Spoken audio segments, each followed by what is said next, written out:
রেখেছিলাম। আজকে সংক্ষেপে আপনাদের সামনে আলোচনা করব। প্রকৃতপক্ষে গত জুমায় যে ইমানের বিষয়টি আপনার সামনে উপস্থাপন করেছিলাম, আপনাকে পূর্ণভাবে বোঝাতে আমি অক্ষম হয়েছিলাম। আজকে দেখাতে চাইছি ইমান কাকে বলা হয়, কোন কাজ করলে, কি কাজ করলে আপনার জীবনে কোন কোন কাজগুলো থাকলে আপনার কাছে ইমান আসবে, ইমান থাকবে, এবং কোন কোন কাজগুলো করলে ইমান থাকবে না। আল্লাহ তাবারক ওয়া তাআলা যুগে যুগে কালে কালে মানব সমাজকে, মানব জাতিকে হেদায়েতের উদ্দেশ্যে সকল নবী আম্বিয়া কিরাম আলাইহিস সালাতু ওয়া তাসলিম শুধু এক আল্লাহর দিকে আহ্বান করেছেন। এক আল্লাহর প্রতি নিজেকে আত্মসমর্পণ করতে হলে, এক আল্লাহ ওয়াহদাহু লা শারীকা লাহু প্রতি নিজেকে আত্মসমর্পণ করতে হলে আমাদের কিছু করণীয় আছে, কিছু কিন্তু আছে, কিছু কারণ আছে, কিছু কাজ আছে, যে কাজগুলো আমরা করি না, যে কাজগুলো আমরা জানিও না। আমরা ইতিপূর্বে আলোচনা করেছিলাম,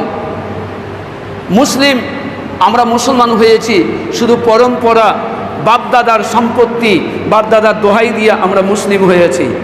ইতিপূর্বে আলোচনা করেছিলাম যে সাহাবায়ে কিরামগণ রাদিয়াল্লাহু তাআলা আনহুম আজমাইনরা তারা যখন মুসলিম হয়েছিলেন, ইসলামের ছায়াতলে আত্মসমর্পণ করেছিলেন, ইসলামের কাছে নিজেকে যখন উদ্দীন করেছিলেন, বিলীন করেছিলেন, তখন তারা এক সময়, ইতিপূর্বে তারা ছিল বেদিন, তারা ছিল মুশরিক, তারা ছিল জাহিল, তারা ছিল কাফির, তারা হলো মুশরিক।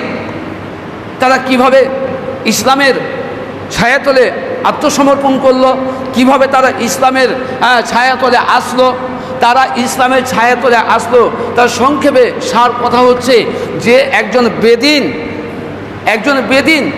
একজন জাহেল, একজন মূর্খ মানুষ, একজন মুশরিক, সে দেবদেবীর পূজা করত। কাবা শরীফে একটা নয়, দুইটা নয়, 360টি আপনার কিনা মূর্তি পূজা ভরা ছিল। কয়টি? 360টি মূর্তি পুজো আপনার কিনা ওই কাবার ভিতরে ভরা ছিল। এই কাবার ভিতরে ওই সময়ের মুশরিকরা, ওই সময়ের জাহেলরা, ওয়াক্কুরা, তারা ওই 360টি মূর্তিকে তারা মেনে চলতো, ইবাদত করত, এবং তাদের এক একটির নাম ধরে ধরে তারা আহ্বান করতো, ডাকত। তাই আল্লাহ তাবারক ওয়া তাআলা বলছেন, ওয়ালাকাদ বাআসনা ফী কুল্লি উম্মাতিন রাসূলান আন ইবুদুল্লাহা ওয়াজতানিবুত তাগুত। আল্লাহ তাবারক ওয়া তাআলা বলছেন, ওয়ালাকাদ বাআসনা ফী কুল্লি উম্মাতিন রাসূলান আন ইবুদুল্লাহ ওয়াজতানিবুত তাগুত।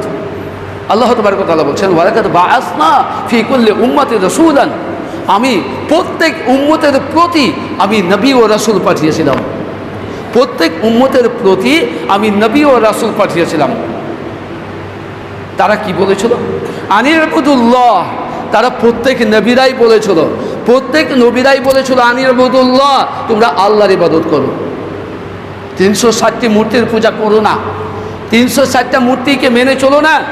এক একজনের নাম ধরে ধরে তারা ডাকতো, এক একজনের নাম ধরে ধরে তারা মানত মানত, এক একজনের নাম ধরে ধরে তারা আপনার কিনা মানত মানত। তো আল্লাহ